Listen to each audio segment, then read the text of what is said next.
Beginning transmission 114. America, the life and times of America Chavez.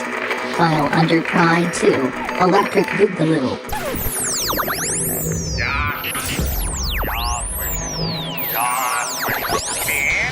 Come on, you fuckers think that just because a guy reads comics he can't start some shit? I'll fucking take all you want! Welcome to this week's episode of the Funny Books and Firewater Podcast. 面白い本と歌手ポッドキャストの今週のエピソードへようこそ。 Ignore her. She drinks. Each week a motley band of comic readers / amateur bartenders attempt to pair cocktails with comic books. 毎週漫画の読者の雑多なバンドはスラッシュアマチュア入札しようと漫画とペアカクテルバーです。 All while trying to not sound like complete morons in the すべ process. ての中にしようとして音ではないような完了プロセスで低能です。 Kind of like a speakeasy kind of thing. It's kind of cool. You can find these idiots on Facebook, Twitter, Instagram, and Tumblr. Facebook、Twitter、Instagram や Tumblr にこれらのバカを検索できます。 No, what? You read too many comic books. We now join Brian, Jeremiah, Adam, and Todd. They're used to curious sights which they attribute to alcoholic delusions. They may be drinkers, Robin, but they're also human beings. I'm too sober for this shit. So which fucker picked this book? That would be Yeah, Mr. whose fault Adam. is this? I did not pick this book. It might What? have been our very special guest. Your very special guest. Oh, was it Andrew? I think it might have been He Andrew. had mentioned it just because we were trying to think of books for Pride, and Yeah. this one had been in the news a lot. Because we were trying So to you figure have out not actually read this one. No. Yeah, we wanted to know who to blame for this, and we were hoping it was you because you always are so great about apologizing for like 5 episodes later. Me? So we thought about blaming this one on you again, just so we can continue the Yeah. apology. I still haven't forgiven you for Deadpool Max. No, that thing's awful. Well, you know what? I have my own little piece of revenge right here. Manny Bobhand is pure genius. Fuck you. Fuck you up your stupid ass. I have recorded evidence. Recorded evidence. I told you, if we make shirts to say Manny Bothands died for our sins, I'll wear them. I would wear them too, actually. Hey, welcome to the Funny Books and Firewater Podcast. We are still within our month of Pride books. This is we're doing America Volume 1, Life and Times of America Chavez. And hopefully we haven't gotten hacked again. Oh, no, yeah. That happened last year or 2 years About ago? the same last time, year. yeah. I mean, Last year was year our- about the same time. That was our first Pride month. Oh, it was. Yeah. I don't know if that was a glitch or I don't know if that was deliberate hacking. I'm not sure which, but it was very interesting. That was fun when you have Apple like scratching their heads being like, I don't know what the fuck is going on What the here. fuck happened? Yeah, so that took a little while to figure out. Anyway, but so assuming we haven't been hacked, hey, how are you? Good to see you. Glad you came. Hey. So the Manny Bothands enthusiast himself, we have Mr. Adam. Fuck you. Fuck you so hard. Fuck you with a rusty dildo. Hey, what's up, everyone? This is Adam. I'm the reviews editor and film critic for Big Shiny Robot. Also, co-host of the Bored as Hell podcast with Andy Wilson. Hi, Andy. And we actually have done a couple of weeks in a row now, so we're actually kind of getting back on our groove. All right. We relaunched. You also can find me over at the Cinema Queens podcast with our good friend Chris. Hey, Chris. And for the month, actually, so as week 3, I think, of our... Yeah. Yeah, so for all of Pride Month, we decided we were going to tackle Angels in America. So this will be, when this comes out, this will be the same week that we do episode 4. Okay. So it should be pretty fun. He's never seen it, and it's my favorite play of all time. And I would love to go to New York and actually see the new production, the revival. Mm-hmm. Which is, by this point in time, will have won the Tony for Best Revival of Play. But yeah, you can find me over there. Also on Twitter at Sithbot, SITHBOT_. That's really important there. And also curating our Grindr and Scruff accounts, as well as our Tights with a Z account. Mm-hmm. Yes. As you do. As you do. Another Manny Bothands enthusiast, we have Mr. Maya. Hey, it's Mr. Maya. It's me. You can catch me just on social media. I'm a guy that likes to read comics and play video games. You can catch me at Mr. Maya or on Twitter or Instagram at the Mr. Maya. Also, sort of just floating around Salt Lake City, we have Mr. Todd. I'm also known as Cum Dumpster Adjacent on occasion. You are Cum Dumpster Adjacent, yes. So that is my position I've set myself up as. So there's top, bottom verse, and then Cum Dumpster Adjacent. Yeah, I'm adjacent. Interesting. There you go. I was unaware of that one. The more you know. Let's hope I don't leak. I feel like this is a good thing. So, hi, I'm Todd. You can find me here. I can give you a plug for that. Oh my God! So okay, go. So Eddie's work at his work, we're not going to say where he works, but one of the sister locations, he texted me today that they actually were randomly ship butt plugs. Oh, and they're in the back room. I'm like, can I see these butt plugs? They're full-size action figures of the Sorry figurine from that board game. Oh, God. Oh, it's terrible. But yeah, I'm Todd. Back to that. It's about me. Let's talk about it, kids. Enough about you, more about me. It's more about me. Find me here on Funny Books and Firewater. I also do English Class Hooligans with Brian here as well. We'll talk about him later. Hey, Brian. Hi. And my better half. And then, yeah, I'll occasionally guest panel on some other shows as well. So, yeah. As we said, you guested on Cinema Queens, and you were amazing, and she did good. She did good. She did good. I was showing everyone that picture of that text and going, I got approved! Look at this! See, now you can go down to the Pride celebration and just, like, show that off. That's like your backstage pass. I'm like, oh, I've been approved. I'm good.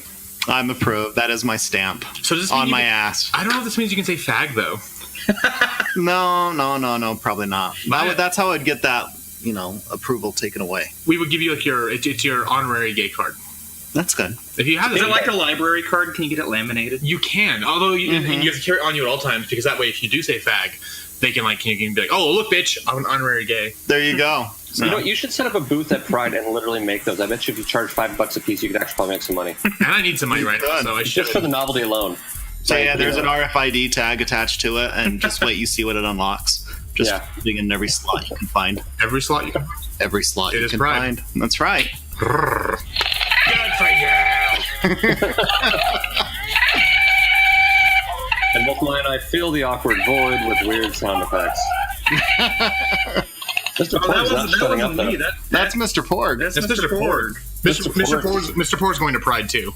Oh, good for Mr. Porg. Because as we record this is like 4 days before Salt Lake Pride, so even though it's in the future, that Salt Lake Pride has passed. Yes. So, I need to figure out which group I'm going with. Where are we? This is now. This is now. Now. Then. Coming soon. Just now. We just missed it. Oh, we have a host. We do have a host. Who is that? That would be me. Who's so you? part of the reason why we're recording so far ahead is that I have a bunch of shit that I have to do for the month of June in Salt Lake, and I will not have enough time to edit anything. So we're pre-recording these so that you will still get episodes, even though I will be so busy I'll probably be losing my mind. And yeah, hey, I'm Brian. I'm a sound designer based in Southern California. I will be up at the Lyric this summer doing 4 shows, one of which the director decided he wanted to have all the music live, and I'm like, fuck it, I get paid anyway, do whatever the fuck you want. So basically the poor props person had to do all my sound design, because they said, okay, well, here's the sound effects I want. Go find these props. These will make the noises I want. All live? Yeah. He wants Fuck it, we'll do it live. Yeah, basically that's the motto. The show has sort of a vaudevillian kind of vibe, so he wants to kind of keep it that way. He's trying to keep it alive. They have like a drummer and a piano player, and I'm like, fine, not my fucking problem. A drummer and a piano player.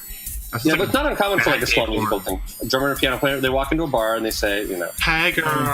And then, like Todd said, I'm also on the English Class Hooligans podcast, which I have a feeling we're going to miss this past month, or we're going to just have to change our date because we haven't recorded it. And I don't know about you, Todd, but I haven't finished reading that book yet. I'm in the midst of it. So Amy was working on it today, too. We'll discuss. I have an idea. All right, sounds good. And that's the podcast we tell our parents about. So it's like, you should go listen to that one. Fuck it, you'll do it live. Yeah, we'll do it live. But we're all guilty. Not yet. Huh? No, he's talking about. They're talking English Class Hooligans. Oh yeah. We read a book that was written 100 years ago. I'm sorry, but this is all about me. Yes, we're not talking about it. They're talking about their other show. I'm the token gay here, so it's all about me. Dude, plugging our other show. I'll use words you can understand. Yes. So, depending on how much of that was left in, there was a lot of logistics that were just discussed. But as we all know, this is our Pride Month, so it is most important to discuss everything that is Adam. Adam, how are you? Hey, girl, how are you? Good. Actually, Chris is a bad influence on me. He's making me much more flamboyant and gay. Is he? I blame him. I ordered shorty shorts for Pride. Ooh, did you? Excited? I am excited. What color are they? They are silver. Where's the glitter? So we call glitter drag herpes. Okay. Yeah. So I'm sure I'll be covered in glitter by the time the night's over. I've also heard it called craft aids. Craft aids. Yeah, it just stays around forever. Glitter is basically just confetti. Confetti. Gross. I think that's what happens with unicorns when they come. It just comes out as confetti, right? That's how I come. That would be awesome, actually. That would be pretty amazing. He's not lying. How would you know? I've seen the bathroom after you've been watching videos. So I did learn way too late. I've seen your shower sparkly, wall. crunchy socks. hadn't done laundry yet, and that's all I had to wear. But they walked on their own. I did learn recently that the air vent, the heater vent in my room is connected to the heater vent in Maya's room. Yes. The girls heard some shit. My favorite was Todd. Todd has a story about that. Oh man. So yeah, go ahead and tell your story. No. I can tell it for you. Okay, you go for it. I'll keep it as PC as possible. Todd's dad got remarried when Todd, we were about 17, seniors. 18? We were seniors. Yeah. Okay, so we were about 18 years old. And so, like newlyweds, no matter what age, they were being very amorous, unaware of the fact that Todd's bedroom vent, similar situation, T-vent to his dad's room. It was just a T-duct, upstairs to downstairs. A T-bag duct? Yeah. Okay. So Todd had full auditory capabilities for all the time.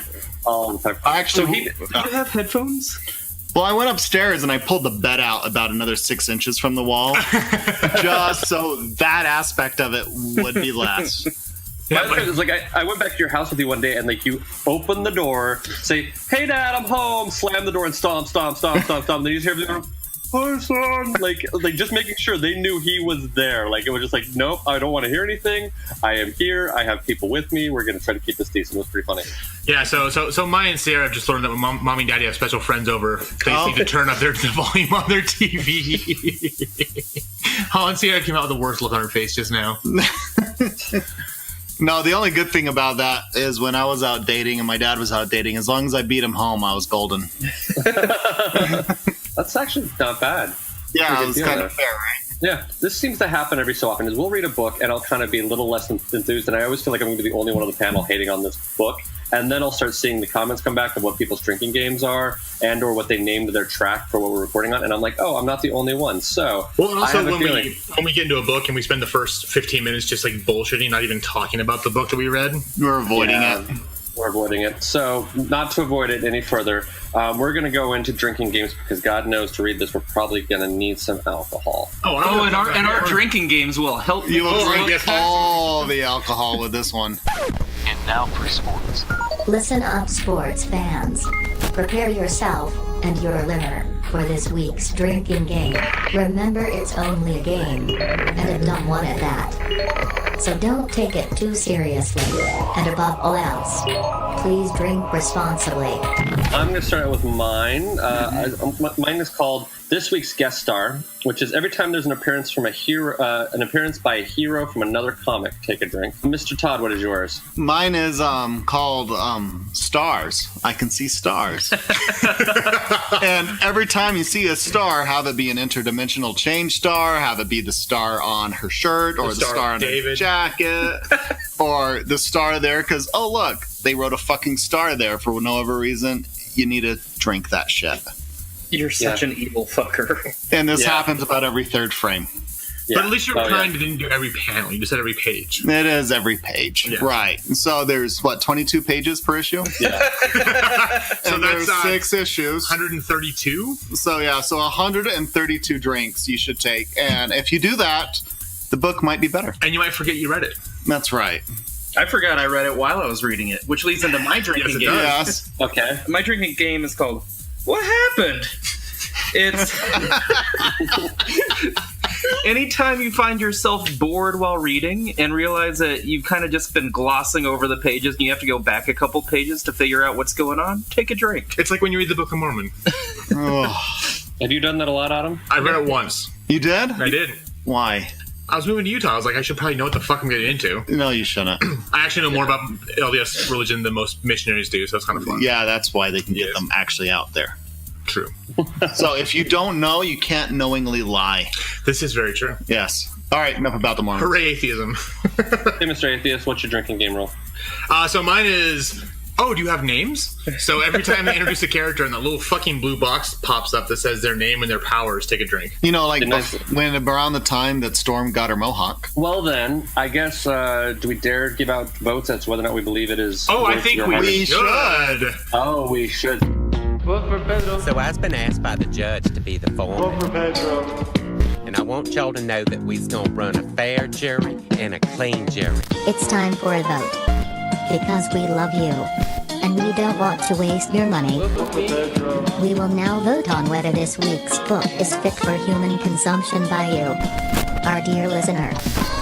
Along with each vote, our panel will also provide one piece of evidence to support their vote. Vote for Pedro. Do you expect me to talk? Vote for Pedro. No, Mr. Bond, I expect you to die. There is nothing you can talk to me about that I don't already know. We're going to start with Mr. Todd. If you like glitter herpes, you're wrong, and the answer's still no. Mr. Maya. I'm gonna do one of my read it with a under one condition. I'm gonna say no, unless you actually want to follow our drinking games. Then yeah, read it. But you have to follow all 4 of our drinking games. That's brutal. That is brutal. I actually was trying to come up with sort of a way of being like, well, if you're interested in this, or if you want to just can you keep track of this, or, you know. It's really not good, though. It's really not, and there's really no other reason to read it, to be honest with you. Like, I'm kind of, to be honest with you, I'm torn as to whether or not we even summarize it, because, like... I'm totally fine with that, because I don't really want to talk about this book at all, so... Well, we'll have to talk about the book, but whether or not we summarize the book is a totally different issue. I'll do the summary. It'll take 30 seconds or less. Sounds good. That's going to be your game plan. Before you do that, you need to give us your vote. No! God, no. No, like, I needed it on the record. The judges and juries will need to know whether or not you say yes. So I really went in rooting for this book. I think the idea is a great thing. I love... Let's talk about it. Yeah. Well, let's go to the break, then we'll talk about the idea. I love the idea, and I was like, I went in rooting for it, but just like the last couple DC movies, no. Since we do have things to talk about, and we actually have some motivation to talk about them, be it positive or negative, we're going to go to our little break, and then when we come back, we're going to, well, Adam's going to do a 30-second or less explanation of the plot of this book, and then we will discuss. So we will see you on the flip side. If you have yet to read this week's book and would like to read it now, press pause. Go ahead. We'll wait. Okay, well, Adam, do you want to just do your summary? Sure. So, Miss America is a queer Latina, well, she's from a different parallel universe dimension thing. Yeah, is she Latina? But she's brown. So she ends up being raised by Puerto Ricans because she fits in there when she finally comes to Earth, and she has she can fly, she's got superpowers, she can open up star-shaped portals to go to different realms.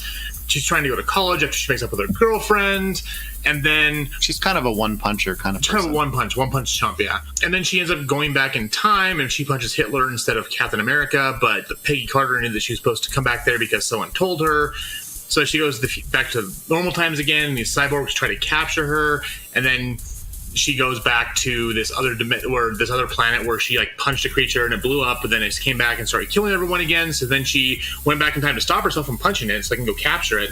And then she found out that her grandma was trying to find her the whole time, and that's why all this weird shit was happening.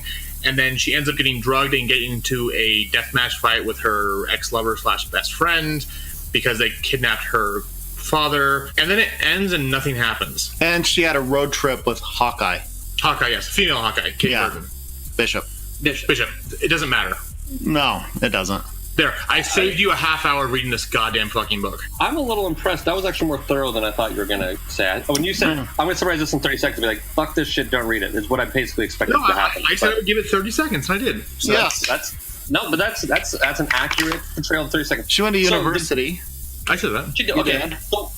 So I think there are some interesting concepts in this book. It's just not done well. And I think one of the ones I think interesting bringing up is this superhero university, which I think is a kind of interesting concept, and I think would actually be kind of a cool story on its own. Yeah, notwithstanding this character. Sotomayor University. I liked that part. Is that what it was called? Yeah. Okay. So, for those who don't know, Sotomayor is a current justice in the U.S. Supreme Court that happens to be brown. And you probably know it because Democrats love her and Republicans hate her, so I think everyone kind of knows who she is. Or you can be trying to avoid the news. Like someone attempting to keep themselves sane in this current political climate. That's a totally different issue. Yeah, so she's from another planet. Is she technically Latina? Brown.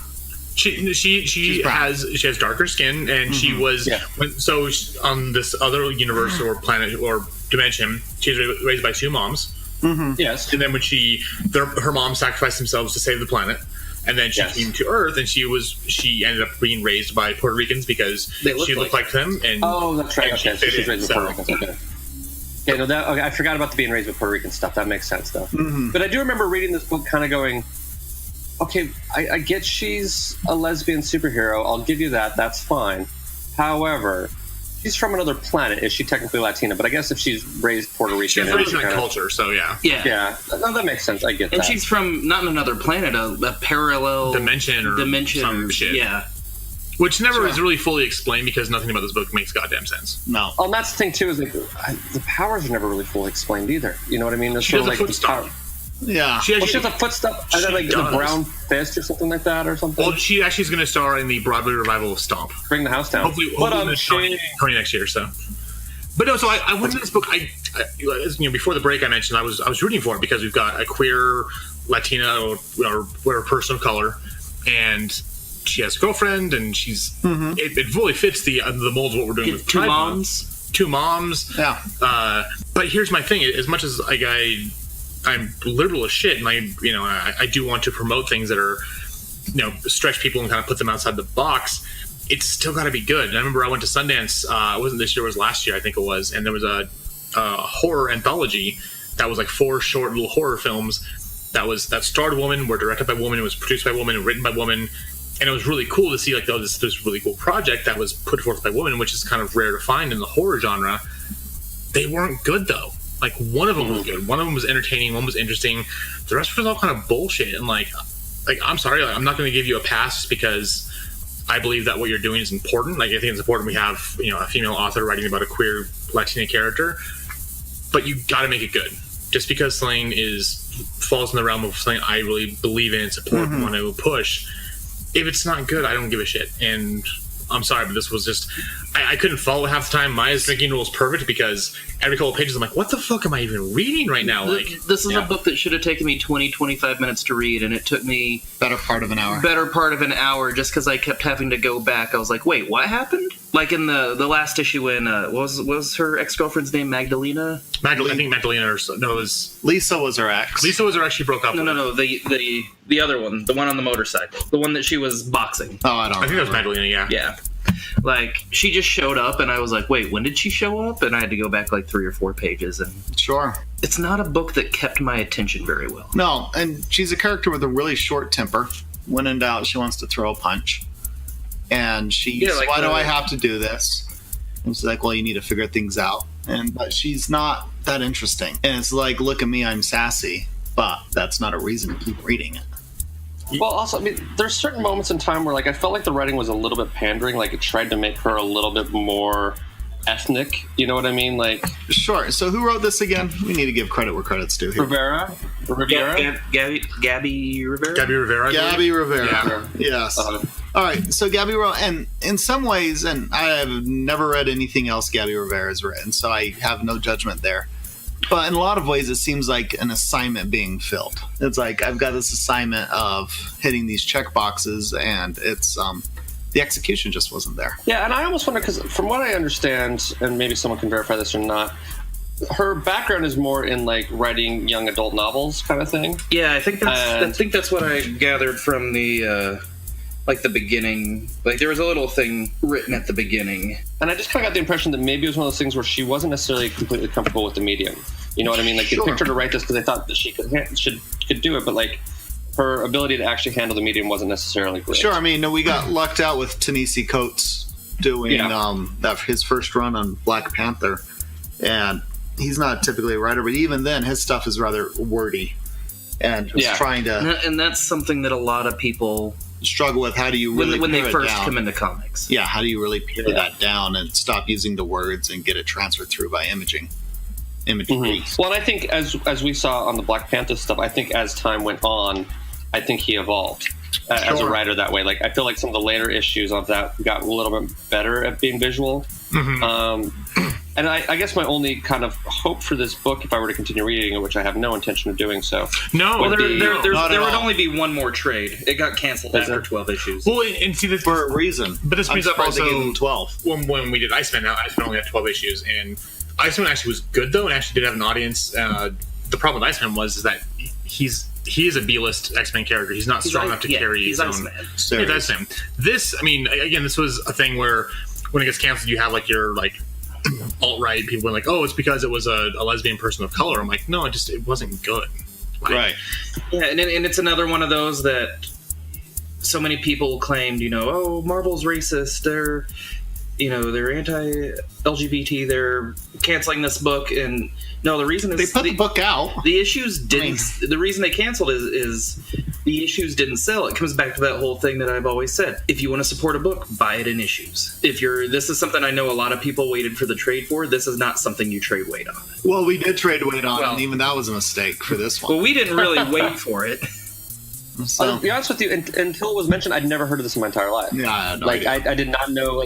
When I went to order America as a comic book, all of a sudden, this is from fucking Marvel. I had no idea. I'd never heard of it before in my life. I didn't even know she was a character in Marvel. And obviously, she's part of the Ultimates, so I should know about that. But that's the Marvel Universe proper Ultimates, not the Ultimate Universe. Right? No, I know. What again? Sorry, explain Marvel to me because I still don't understand. The Ultimate Universe was its own separate, Ultimate Spider-Man, Ultimate. But what about Ultimate Comic Spider-Man versus Ultimate Spider-Man? Was that all that stuff was in the Ultimate Universe? After Secret Wars was when the Ultimate Universe basically was no more, and Miles Morales ended up in the Marvel Universe proper. Right, because then when they did was Secret Wars 2 when they did Battle Worlds. But it's just Secret Wars. Oh, okay. Right. But there was an old Secret Wars in the 70s, right? 80s. It was 80s. So they reused the name? Yeah. Okay. Similar plotline or similar issues? No, the Secret War was the culmination of Hickman's huge run that started back when we did that Fantastic Four trade. And the one in the 80s was basically the Beyonder took all of Earth's heroes and took all of Earth's villains and made them fight each other on a planet. And that's where we get the first. That's where Spidey found the symbiote. Yep. Oh, really? Okay. Comic history. There you go. Indeed. Okay. So I have a drink. Yes, drink. So Adam has. How are you beverage. coping? I'm drinking more. So mine's called the Chavez. It is 2 ounces of tequila, half ounce of lime juice, and then 7 ounces of grapefruit soda. So I drink Fresco all the time. Just kind of fit up my realm. You take a Collins glass, you rim it with salt, you fill it with ice, and then you add the tequila, lime juice, grapefruit soda, and you stir. Okay. I'm going to go with mine because she is known for her. They call it the brown punch or something like that. I can't remember what she calls it. But her big fighting. I have a cocktail called the Bare Knuckle Boxer. It is 2 ounces of rum, 1 ounce of vodka, 1 ounce of orange juice, a pinch of salt, and a pinch of sugar, and you stir all the ingredients into a glass and serve. Pretty simple little cocktail. Kind of old school. But, that works. Yeah, Todd, do you got a cocktail? I do. I'm calling mine the Strong and Brown. Okay. Jesus. This is 1.5 ounces of a chocolate chili liqueur like JDK and Sons, an ounce of vodka, and you have a rocks glass. So you shake the chocolate chili liqueur with the vodka and cocktail shaker. You shake the shit out of it, strain it into the rocks glass, and then fill that full of ice, and it's strong and brown. Mr. Maya, do you have a... Yeah, I do. I do. Mine's called America the Beautiful. It's a red, white, and blue pina colada. It's 3 ounces of rum, 3 ounces of blue curacao, 6 ounces of pineapple juice, 4.5 ounces of cream of coconut, 1 cup of fresh or frozen strawberries, 2 cups of ice. Add the rum, pineapple juice, and cream of coconut and ice to a blender. Blend it until it's smooth. Pour about 2/3 of the mixture into a separate container. Add strawberries to the remaining mixture in the blender and blend that till it's smooth. Pour the strawberry mixture into drinking glasses. Slowly pour 1/3 of the reserved pina colada mixture into the drinking glass. Add the remaining reserved mixture and blue curacao into the blender and blend till it's combined. And slowly pour the blue mixture into the drinking glasses. Red, white, and blue right there. It's a lot more than what we just read, so. Yes. Just as fruity. Yeah.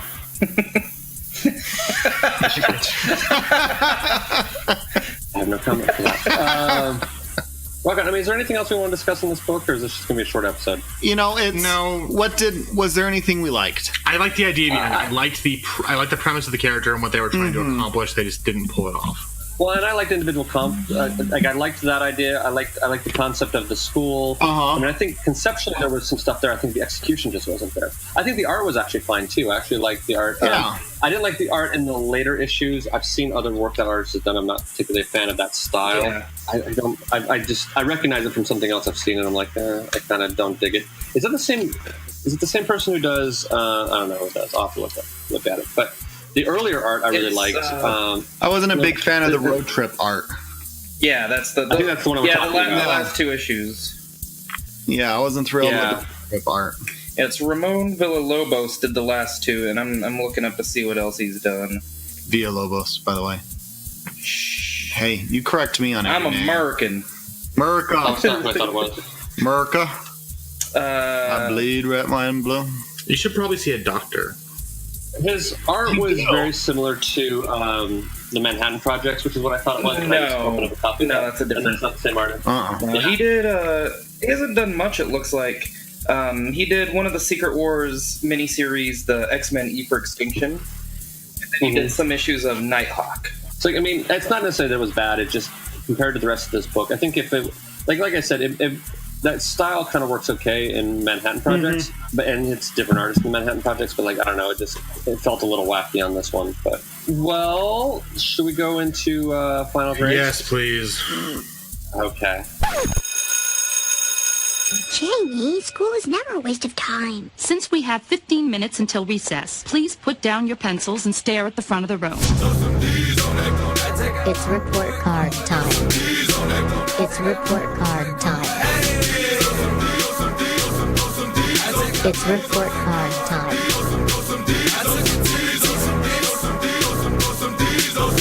I'm so fucking fun. God, please, no! No! No! No!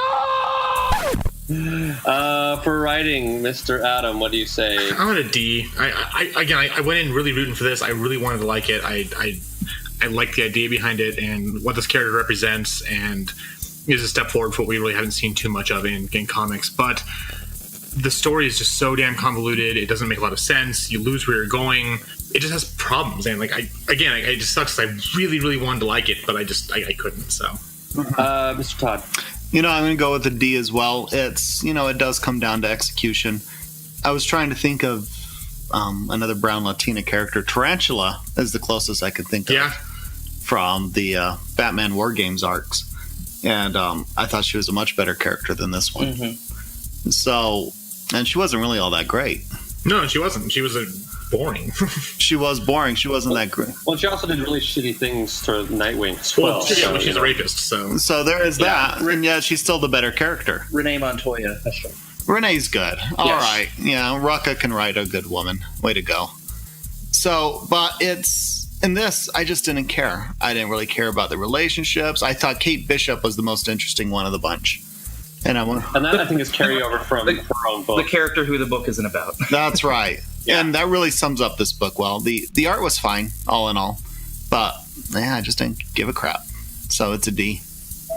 As you described this reminds me of a friend of mine who we refer to as relationship tofu. Yeah. Which is he's friends with us as long as he's not in a relationship, but once he starts dating somebody, he absorbs whoever he's dating social group. And so now he's married, so we haven't talked to him in years. Sure. But this book kind of, as you described, reminds me of that.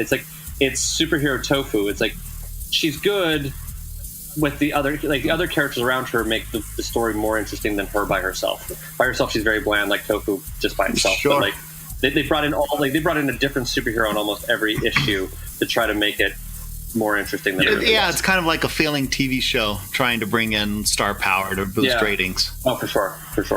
Mr. Maya, what is your grade? I'm also giving it a D. I wanted to like this, and I had heard, not from anyone I know personally, but just kind of on various comic sites and just online, a lot of people had seemed to like this book a lot, so I wanted to give it the benefit of the doubt, and at the end of the day, it failed to deliver. Yeah. So I'm at a D. I was going to try to be not part of the crowd and go with a C-, but I think I'm actually going to stick with the D with everybody else. For the whole tofu reasoning I've brought up before. For art, what is your grade, Mr. Maya? I'm going to give it a C just because the first 4 issues were all right. They weren't bad, even though, we talked about those last 2 issues, not really liking them. So I'm kind of average, just C. Mr. Todd? I'm more like a C+, B-. Having fun with the hologram type thing, and for doing stars so many times, they were trying to get inventive with it, and I'll give them that. So B+. Sorry, B-, C+. Yeah, after a long run, they would have run out of options on that, I have a feeling. They would have run out of options, but right, I agree with you there, but for what they were going for and everything else, it was C+, B-. And I'm going to stick with you on a B-. I think the art is the only real successful thing in this book. Mr. Adam, what is your grade? I'm a B- as well. And the art actually was enjoyable. I didn't mind it that much. It was fun. It was engaging. It was definitely a lot more interesting than what was taking place in the story. Mm-hmm. So I that at least did keep me interested. So, like with Maya's drinking game, about going back to remember what happened, it was more about the dialogue, not the actual art was going on the page. So, yep, for sure. Okay, and then for overall grade, Mr. Maya. I gave the writing a D, the art a C, so I'm probably like a C-, D+ total. I'm going to go with a C-. I don't think that the art is good enough to carry the lack of writing, or at least execution on the writing, so I think I'm going to average it down a little bit.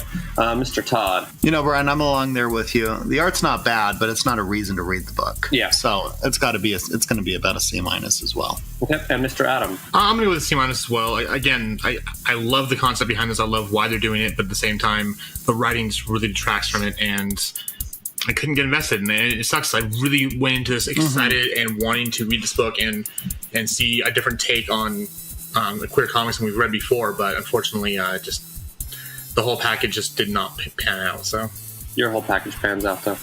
It always pans out. It does. Okay. Up.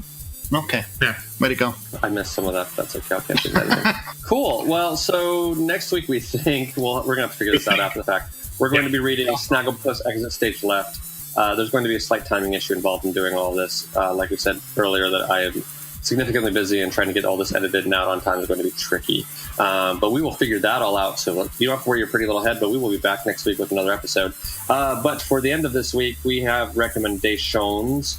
Who wants to go first? I'll go first. Nope. All right. Nope. Go, Todd. All right. For me, I'll go. Todd. No, you hang up first. You hang up first. So it's a comic that just got released. It's called A Quick and Easy Guide to They, Them Pronouns.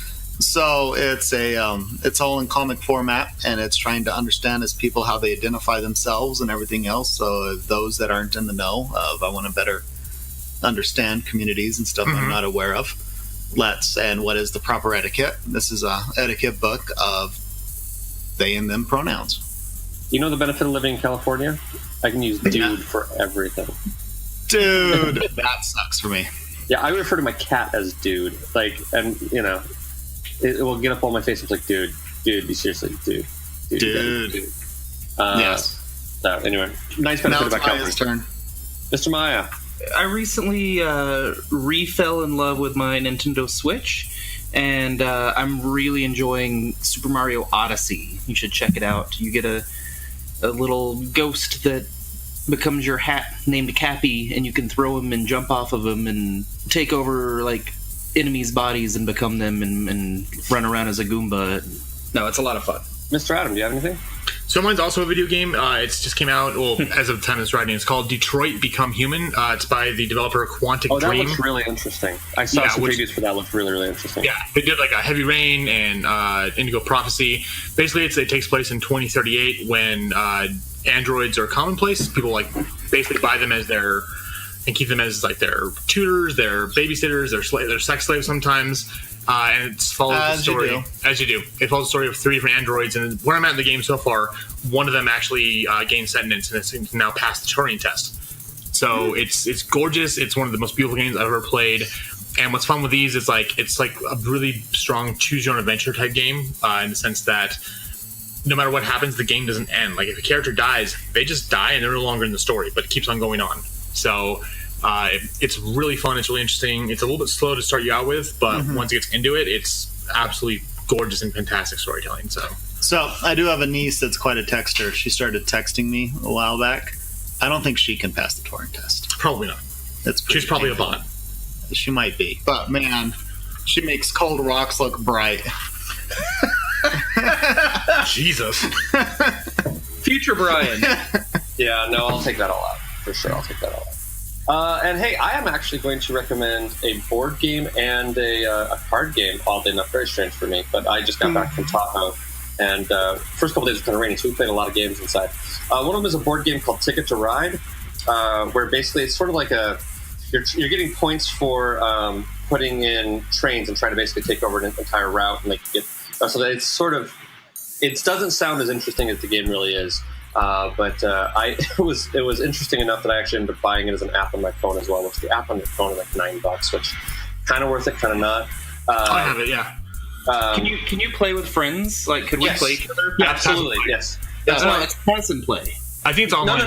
You can do it online. So like that's part of the reason why we bought it, so that like because my buddy is living up in Tahoe right now, so I bought it so that I can still play him. But like there's a limit on how long the game has to go. So like if you can't like necessarily like play a move and then like play it the next day. Like you have to kind of be active about playing it. You know what I mean? But but that was really fun. And then the other one we played was called Unstable Unicorns. Has anybody ever heard of this game? I saw that being back on Kickstarter a while ago, but I haven't played it yet. It's mildly fun. I think I would have had more fun if I ever actually fucking won. It is a game that will end friendships. Like you will, that's awesome. Like you will piss each other off so fucking bad. And like what I really want to do is I want to see a room full of attorneys, dude, because like we got into some of the biggest arguments. Because basically you have these cards of unicorns, and you have upgrades and downgrades, and unicorns with special powers. Like each unicorn has its own special power, and so the interpretation of what is on the card. So it's not like you have like sort of generic rules. Like each card has its own rule to it. And so, that's mean. Yeah. So the way that it's interpreted, the way that's written, because like it gets down very specific. Like when you start playing it for a while, it gets down very specific for like very specific phrasing. You know what I mean? Like because like, you could read it one way and assume that it meant like all cards, but it might mean just the cards in someone's like stable and or the cards in someone's hand.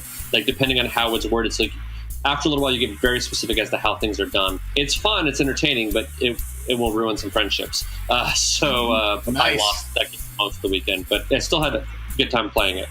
So I will recommend that as well. Okay. Does anybody else have anything else? Nope, I think that's it. I think that's it. Okay, cool. So, hey, you got a short episode, but we didn't like the book, so that's kind of how it goes. So we will be back next week, we believe, with Snagglepuss. We'll figure that all out. Until then, we'll see you later. Bye. Hail Satan, have a lovely afternoon. There you go. You finally brought that over. That's cute. Yay. Yeah. Hail Satan! Satan! So that happened. Thank you for joining us for this week's episode. This band of knuckleheads will be back next week with a new episode. Until then, you can find them on Facebook, Instagram, and Tumblr as Funny Books and Firewater, and on Twitter as @FirewaterCast. Go to funnybooksandfirewater.com for the most up-to-date information, as well as cocktail recipes from this and past episodes. Thank you for joining us. And until next week, support your local comic shop, tip your bartender well, and stay hydrated.